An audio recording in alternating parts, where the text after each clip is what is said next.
Look at any major European or UK airport over the last 4 years, and you would notice a massive absence.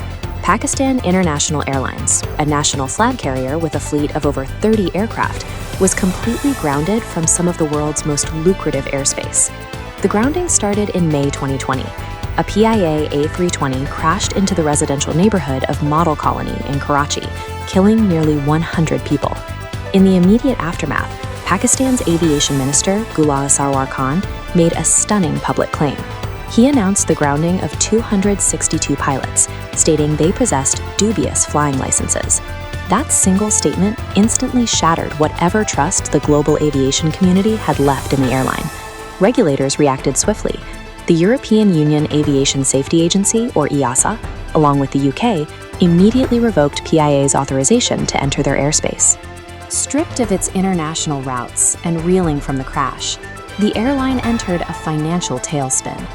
By 2023, PIA was buried under a crushing debt of 742 billion rupees, or $2.6 billion, turning what was once a symbol of state pride into a massive financial liability for Pakistan. The irony of the grounding is that the final crash report, released in early 2024, actually attributed the Karachi tragedy to systemic communication failures and human error, rather than the fake license scandal that caused the global panic. Following a massive internal overhaul to meet strict international safety standards, EASA officially lifted its 4-year ban on the carrier in November 2024. The United Kingdom followed suit shortly after. By October 2025, PIA secured its foreign aircraft operating permit, allowing flights to resume to highly profitable destinations like Manchester and London. This diagram maps out the regulatory timeline. You can see the EASA clearance here in late 2024, but notice this highlighted section extending through the end of 2025. EASA has placed the airline under intensified surveillance, meaning any slip-up could ground them again. But clearance to fly is only a piece of paper. Regaining international airspace does not solve the core problem. An airline cannot physically operate those routes if it lacks the cash to keep its planes fueled and maintained. That brings us to the balance sheet. By 2023, the national carrier was suffocating under a staggering 742 billion rupee debt. To stop the financial bleeding, the Pakistani government initiated a mandatory privatization framework for 2025. This flowchart illustrates their strategy. They are physically splitting the organization, siphoning that massive $2.6 billion debt away from the main airline and transferring it into a completely separate government holding firm. By removing the historical debt, the government leaves behind a clean slate airline. This allows incoming private investors to purchase a functioning carrier with active European routes without inheriting decades of financial mismanagement. The stakes for this sale are incredibly high. Pakistan's aviation minister warned that if the airline is not privatized, it will bleed an additional 259 billion rupees, or roughly $1 billion by the year 2030. Selling the airline is no longer a political talking point.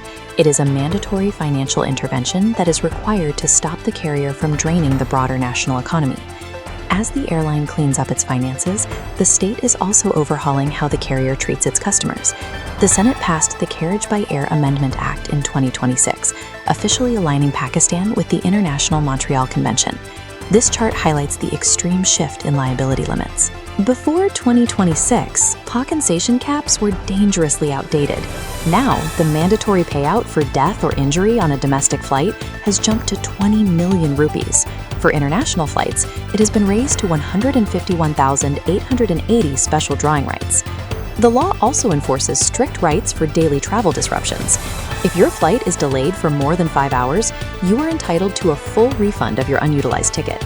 If you are denied boarding due to overbooking, the airline must provide an alternative flight or refund, plus a penalty payment equaling 50% of your ticket's face value.